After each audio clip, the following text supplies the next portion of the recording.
జై శ్రీరామ్ అండి అందరికీ. రేపు మీరాబాయి జయంతి అండి. ఈ సందర్భంగా ఆవిడ చేసినటువంటి భక్తిని, ఆవిడ జీవిత చరిత్రని తెలుసుకుందాము.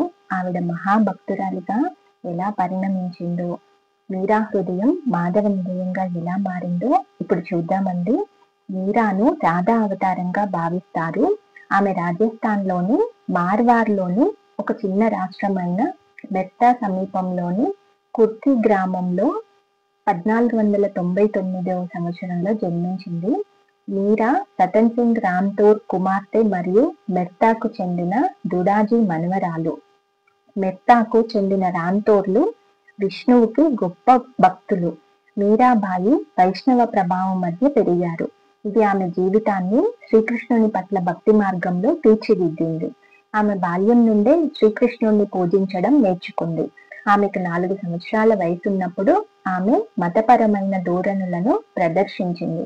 ఒకసారి ఆమె నివాసం ముందు వివాహ ఊరేగింపు జరిగింది. వరుడు చక్కగా దుస్తులు ధరించాడు. చిన్నపిల్ల అయిన మీరా వరుడిని చూసి అమాయకంగా తన తల్లితో, ప్రియమైన అమ్మ, నా వరుడు ఎవరు అని అడిగింది. మీరా తల్లి నవ్వి సగం హాస్యంగా ఇలా చెప్పింది. శ్రీకృష్ణుడి ప్రతిమ వైపు చూపిస్తూ, నా ప్రియమైన మీరా, శ్రీకృష్ణుడు ఈ అందమైన ప్రతిమ నీ వరుడు అని చెప్పింది. చిన్నారి మీరా కృష్ణుడి విగ్రహాన్ని చాలా ప్రేమించడం ప్రారంభించింది.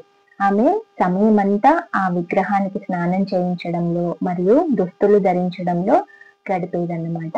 ఆమె ఆ విగ్రహాన్ని పూజించింది. ఆమె విగ్రహంతో పడుకుంది. ఆమె పారవశ్యంలో విగ్రహం గురించి నృత్యం చేసింది. ఆమె విగ్రహం ముందు అందమైన పాటలను పాడింది. ఆమె విగ్రహంతో మాట్లాడేది. మీరా తండ్రి మేవార్లోని చిత్తోడ్కు చెందిన రాణా కుంభతో ఆమె వివాహం ఏర్పాటు చేశాడు. మీరా చాలా విధేయత గల భార్య. ఆమె తన భర్త ఆదేశాలను పరోక్షంగా పాటించింది. ఆమె ఇంటి పనులు ముగిసిన తర్వాత ఆమె ప్రతిరోజు శ్రీకృష్ణుడి ఆలయానికి వెళ్లి ప్రతిమ ముందు పూజలు చేసి పాటలు పాడి నృత్యం చేసేది.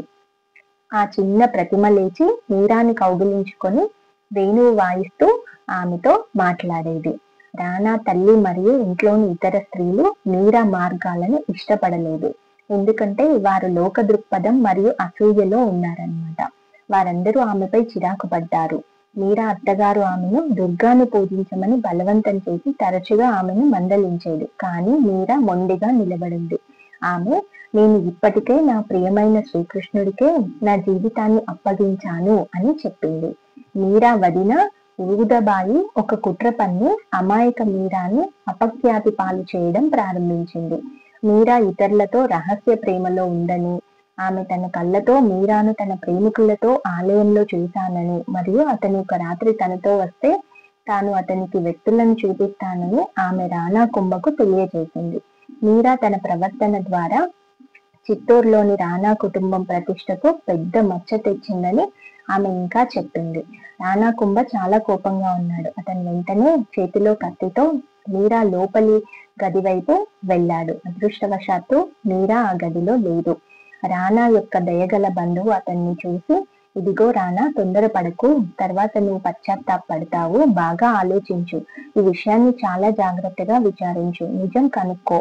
మీరా గొప్ప భక్తి పరురాలు. నువ్వు ఇప్పుడు విన్నది కేవలం ఒక పుకారు కావచ్చు. అసూయతో కొంతమంది మీరాను నాశనం చేయడానికి ఆమెపై కల్పించి చెప్పి ఉండవచ్చు. ఇప్పుడు ప్రశాంతంగా ఉండు అని అన్నాడు. రాణా కుంభ తన బంధువు ఇచ్చిన సలహానికి అంగీకరించాడు. రాణా సోదరి రాత్రిపూట అతన్ని ఆలయానికి తీసుకెళ్ళింది. రాణా కుంభ తలుపు తెరిచి లోపలికి పరిగెత్తి చూస్తే మీరా ఒంటరిగా కృష్ణుడి విగ్రహంతో మాట్లాడుతూ ఉండడం చూశాడు. రాణా మీరాతో, మీరా, ఇప్పుడు నువ్వు ఎవరితో మాట్లాడుతున్నావు? నీ ప్రేమికుడిని నాకు చూపించు అని అడిగాడు. మీరా కృష్ణుడి విగ్రహాన్ని చూపించింది. రాణా మరియు అతని బంధువులు మీరాను అనేక విధాలుగా హింసించారు. ఎలా అయితే ప్రహ్లాదుడు తన తండ్రి హిరణ్యకశిపుడి నుండి పొందిన చికిత్సను ఆమె కూడా పొందింది. హరి ప్రహ్లాదుని రక్షించాడు. ఇక్కడ శ్రీకృష్ణుడు ఎప్పుడూ మీరా పక్కనే ఉండేవాడు. ఒకసారి రాణా ఒక బుట్టలో ఒక నాగుపామును మీరాకు పంపి అందులో పూలమాల ఉందని చెప్పాడు. మీరా స్నానం చేసి పూజకు కూర్చుంది. ధ్యానం ముగించిన తర్వాత ఆమె బుట్ట తెరిచి లోపల శ్రీకృష్ణుడి అందమైన విగ్రహం మరియు పూలమాల చూసింది. అప్పుడు రానా తర్వాత ఇంకో పన్నాగం పని ఆమెకు అమృతం అనే సంతోషంతో కూడిన ఒక గిన్నె విషాన్ని పంపాడు. మీరా దానిని శ్రీకృష్ణుడికి సమర్పించి అతని ప్రసాదంగా తీసుకుంది. అది ఆమెకు నిజమైన అమృతం. అప్పుడు రానా మీరా నిద్రించడానికి గోళ్ల మంచం పంపాడు. మీరా తన పూజను ముగించి గోళ్ల మంచం మీద పడుకుంది. ఇంకేముంది, ఆ గోళ్ల మంచం కాస్త గులాబీ మంచంగా రూపాంతరం చెందింది. మీరా తన భర్త బంధువులచే ఇలా రకరకాల హింసలకు గురైందండి. అప్పుడు ఆమె తులసీదాస్జీకి ఒక లేఖ పంపుతుంది. ఆయన సలహా కోరుతుంది. అప్పుడు ఆయన అంటారు, రాముడు మరియు సీత మీకు అత్యంత ప్రియమైన బంధువులు అయినప్పటికీ వారిని మీ శత్రువులుగా భావించి పూజించని వారిని వదిలివేయండి. ప్రహ్లాదుడు తన తండ్రిని విడిచిపెట్టాడు. విభీషణుడు తన సోదరుడు రావణుడిని విడిచిపెట్టాడు. భరతుడు తన తల్లిని విడిచిపెట్టాడు. బలి తన గురువును కూడా విడిచిపెట్టాడు.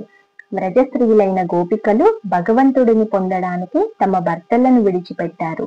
అలా చేసినందుకు వారి జీవితాలు చాలా సంతోషంగా ఉన్నాయి. పవిత్ర సాధువుల అభిప్రాయం ఏమిటంటే భగవంతునితో సంబంధం మరియు భగవంతుని ప్రేమ మాత్రమే నిజమైనవి మరియు శాశ్వతమైనవి. అన్ని ఇతర సంబంధాలు అవాస్తవికమైనవి మరియు తాత్కాలికమైనవి. ఈవిడ భక్తికి ఒక పరీక్ష ఎదురవుతుందండి. అద్భుతంగా ఉంటుంది చూడండి. ఒకసారి అక్బర్ మరియు అతని ఆస్థాన సంగీతకారుడు తాన్సేన్ మీరా భక్తి మరియు స్ఫూర్తిదాయకమైన పాటలను వినడానికి మారు వేషంలో చిత్తోడ్కి వచ్చారు. ఇద్దరు ఆలయంలోకి ప్రవేశించి మీరా యొక్క ఆత్మను కదిలించే పాటలను హృదయపూర్వకంగా విన్నారు. అక్బర్ నిజంగా కదిలిపోయాడు. అతను వెళ్లే ముందు అతను మీరా పవిత్ర పాదాలను తాకి బహుమతిగా విగ్రహం ముందు పచ్చల హారాన్ని ఉంచాడు. ఏదో విధంగా అక్బర్ మారువేషంలో ఆలయంలోకి ప్రవేశించాడని, మీరా పాదాలను తాకి ఆమెకు ఒక హారాన్ని కూడా బహుకరించాడని రానాకు వార్త తెలిసింది. రానా కోపంగా ఉన్నాడు. అతను మీరాతో నదిలో మునిగిపో, భవిష్యత్తులో నీ ముఖాన్ని ప్రపంచానికి చూపించకు, నువ్వు నా కుటుంబానికి చాలా అవమానం తెచ్చావు అని అన్నాడు. మీరా తన భర్త మాటలను పాటించింది. ఆమె మునిగిపోవడానికి నదికి వెళ్ళింది. గోవింద, గిరిధారి, గోపాల్ అనే భగవంతుని పేర్లు ఆమె పెదవులపై ఎప్పుడూ ఉన్నాయి. ఆమె నదికి వెళ్ళేటప్పుడు ఆమె ఆనందంతో పాడుతూ నృత్యం చేసింది. ఆమె తన పాదాలను నేల నుండి పైకి లేపినప్పుడు వెనుక నుండి ఒక చెయ్యి ఆమెను పట్టుకుంది. ఆమె వెనుకకు తిరిగి తన ప్రియమైన కృష్ణుడిని చూసింది. ఆమె మూర్ఛపోయింది. కొన్ని నిమిషాల తర్వాత ఆమె కళ్ళు తెరిచింది. శ్రీకృష్ణుడు నవ్వి ఆమెతో ఈ మాటలు అన్నాడు, నా ప్రియమైన మీరా, ఈ మత్వ భర్తతో నీ జీవితం ఇప్పుడు ముగిసింది. నువ్వు పూర్తిగా స్వేచ్ఛగా ఉన్నావు. నువ్వు నా దానివి. వెంటనే వ్రజ విల్లుకు మరియు బృందావన మార్గాలకు వెళ్ళు, అక్కడ నన్ను వెతుకు అని చెప్పి కృష్ణుడు అదృశ్యమయ్యాడు. మీరా దైవ పిలుపుని వెంటనే పాటించింది. రాజస్థాన్ లోని వేడి ఇసుక పడకలపై ఆమె చెప్పులు లేకుండా నడిచింది. ఆమె దారిలో ఆమెను చాలా మంది స్త్రీలు, పిల్లలు మరియు భక్తులు గొప్ప ఆతిథ్యంతో స్వీకరించారు. ఆమె బృందావనం చేరుకుంది. అక్కడ ఆమె తన వేణువు మోసే వ్యక్తిని కనుగొంది. ఆమె తన ఆహారం కోసం యాచిస్తూ బృందావనం చుట్టూ తిరుగుతూ గోవింద మందిరంలో పూజలు చేసింది. అది అప్పటి నుండి ప్రసిద్ధి చెందింది మరియు ఇప్పుడు తీర్థయాత్ర స్థలంగా కూడా ఉంది. చిత్తోర్లోని ఆమె భక్తులు మీరాని చూడడానికి బృందావనానికి వచ్చారు.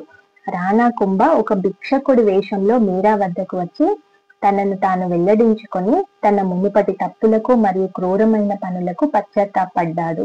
మీరా వెంటనే తన భర్త ముందు సాష్టాంగ నమస్కారం చేసింది. జీవా గోసైన్ బృందావనంలో వైష్ణవుల అధిపతి. మీరా జీవా గోసైన్ దర్శనం చేసుకోవాలని అనుకుంది. ఆమెను చూడడానికి అతను ఒప్పుకోలేదు. తన సమక్షంలో ఏ స్త్రీని అనుమతించనని మీరాకు కబురు పంపాడు. మీరాబాయి ఇలా జవాబు ఇచ్చింది, బృందావనంలో ఉన్న వారందరూ స్త్రీలే, గిరిధర్ గోపాల్ మాత్రమే పురుషుడు. బృందావనంలో కృష్ణుడితో పాటు మరొక పురుషుడు ఉన్నాడని ఈ రోజే నాకు తెలిసింది.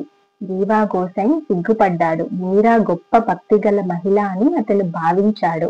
అతను వెంటనే మీరాను చూడడానికి వెళ్ళి ఆమెకు తగిన గౌరవం ఇచ్చాడు. ఇలా మీరా కీర్తి చాలా దూరం వ్యాపించిందండి. ఈ కీర్తి ఆమెకు ఎలా వచ్చింది? ఆమె అందంగా ఉన్నందుకు వచ్చిందా?